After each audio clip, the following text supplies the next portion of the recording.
राजधानी दिल्ली। रात के 12 बजे थे। रात का सन्नाटा और अचानक दिल्ली, मुंबई, नागपुर में चारों ओर फोन की घंटियां बज उठी। राजभवन मौन था, संसद मौन थी, राष्ट्रपति भवन मौन था। हर कोई कश्मकश में था। शायद कोई बड़ा हादसा हुआ था। यह किसी बड़े हादसे या आपदा से कम नहीं था।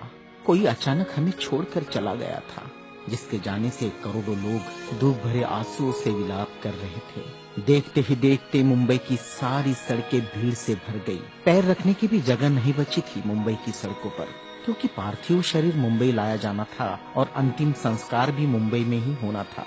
नागपुर, कानपुर, दिल्ली, चेन्नई, मद्रास, बेंगलोर, पुणे, नासिक और पूरे देश से मुंबई आने वाली रेलगाड़ियों और बसों में बैठने को जगह नहीं थी। सब जल्द से जल्द मुंबई पहुंचना चाहते थे और देखते ही देखते अरब सागर वाली मुंबई जनसागर से भर गई। कौन था यह शख्स जिसके अंतिम दर्शन की लालसा में जन सैलाब रोते बिलखते मुंबई की ओर बढ़ रहा था? देश में यह पहला प्रसंग था जब बड़े बुजुर्ग छोटे छोटे बच्चों जैसे छाती पीट पीट कर रो रहे थे। महिलाएं आक्रोश कर रही थी और कह रही थी, मेरे पिता चले गए, अब कौन है हमारा यहाँ? चंदन की चिता पर जब उसे रखा गया तो लाखों दिल रुदन से जल रहे थे। अरब सागर अपनी लहरों के साथ किनारों पर थपकता और लौट जाता, फिर थपकता, फिर लौट जाता। शायद अंतिम दर्शन के लिए वह भी जोर लगा रहा था। चिता जली और करोड़ों लोगों की आंखें बरसने लगी। किसके लिए बरस रही थी ये आंखें? कौन था इन सब का पिता? किसकी जलती चिता को देखकर जल रहे थे करोड़ों दिलों के अग्निकुंड? कौन था यह जो छोड़ गया था इनके दिलों में आंधिया? कौन था वह जिसके नाम मात्र लेने से गरज उठती थी बिजलियां, मन से मस्तिष्क तक दौड़ जाता था ऊर्जा का प्रवाह? कौन था वह शख्स जिसने छीन लिए थे खाली कासे इनके हाथों से और थमा दी थी कलम लिखने के लिए एक नया इतिहास? आंखों में बसा दिए थे नए सपने, ओठों पर सजा दिए थे नए तराने, धमनियों से प्रवाहित किया था स्वाभिमान अभिमान को, दास्यता की जंजीरें तोड़ने के लिए दिया प्रज्ञा का शस्त्र। चिता जल रही थी अरब सागर के किनारे और देश के हर गांव के किनारे में जल रहा था एक स्मशान। हर एक शख्स की आंखों में और दिल में भी जो नहीं पहुंच सका था अरब सागर के किनारे, एक टक देख रहा था वह उसकी प्रतिमा या गांव के उस झंडे को जिसमें नीला चक्र लहरा रहा था, या बैठा था भूख प्यास भूल कर अपने समूह के साथ उस जगह जिसे वो बुद्ध विहार कहता था। क्यों गांव शहर में सारे समूह भूखे प्यासे बैठे थे उसकी चिता की आग ठंडी होने का इंतजार करते हुए? कौन सी आग थी जो वह लगाकर चला गया था?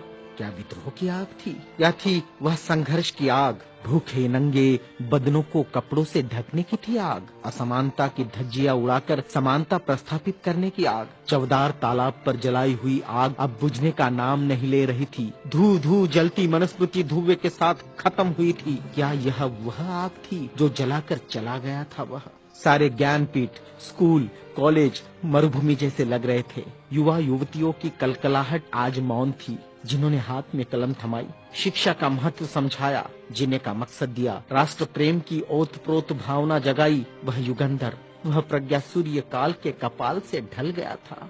जिस प्रज्ञा तेज ने चेहरे पर रोशनियां बखेरी थी, क्या वह अंधेरे में गुम हो रहा था? बड़ी अजीब कश्मकश थी। भारत का महान पत्रकार, अर्थशास्त्री, दूरदृष्टा क्या दृष्टि से ओझल हो जाएगा? सारे मिलों पर ऐसा लग रहा था जैसे हड़ताल चल रही हो। सुबह शाम आवाज देकर जगाने वाली धुआं भरी चिमनियां भी आज चुपचाप थी। खेतों में हल नहीं चला पाया किसान। क्यों? सारे ऑफिस, सारे कोर्ट, सारी कचहरियां सूनी हो गई, जैसे सूना हो जाता है बेटी के विदा होने के बाद बाप का आंगन। सारे खेतीहर मजदूर, किसान असमंजस में थे। ये क्या हुआ? उनके सिर का छत्र छीन गया। वह जो चंदन की चिता पर जल रहा है, उसने ही तो जलाई थी जबरान जोत।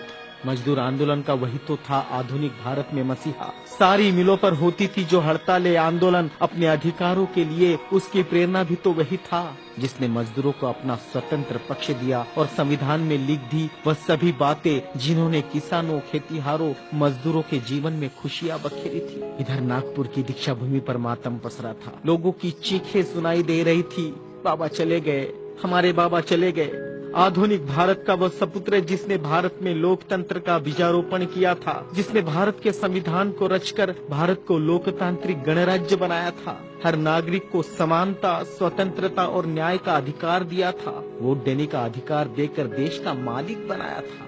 क्या सचमुच वह शख्स नहीं रहा? कोई भी विश्वास करने को तैयार नहीं था। लोग कह रहे थे, अभी तो यहाँ बाबा की सफेद गाड़ी रुकी थी, बाबा गाड़ी से उतरे थे सफेद पोशाक में, देखो अभी तो बाबा ने पंचशील दिए थे।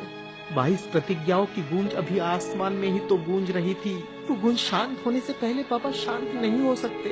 भारत के इतिहास ने नई करवट ली थी। जनसैलाब मुंबई की सड़कों पर बह रहा था। भारतीय संस्कृति में तुच्छ कहलाने वाली नारी, जिसे हिंदू कोड बिल का सहारा बाबा ने देना चाहा और फिर संविधान में उसके हक आरक्षित किए, ऐसी माँ बहनें लाखों की तादाद में स्मशान भूमि पर थी। यह भारतीय सड़ी गली धर्म परंपराओं के मुंह पर एक जोरदार तमाचा था, क्योंकि जिन महिलाओं को स्मशान जाने का अधिकार भी नहीं दिया, ऐसी 3 लाख महिलाएं बाबा के अंतिम दर्शन को पहुंची थी, जो अपने आप में एक विश्व विक्रम था। भारत का यह युगंधर, संविधान निर्माता, प्रज्ञा तेज, प्रज्ञा सूर्य, महासूर्य, कल्प पुरुष नव भारत को नव चेतना देकर चला गया।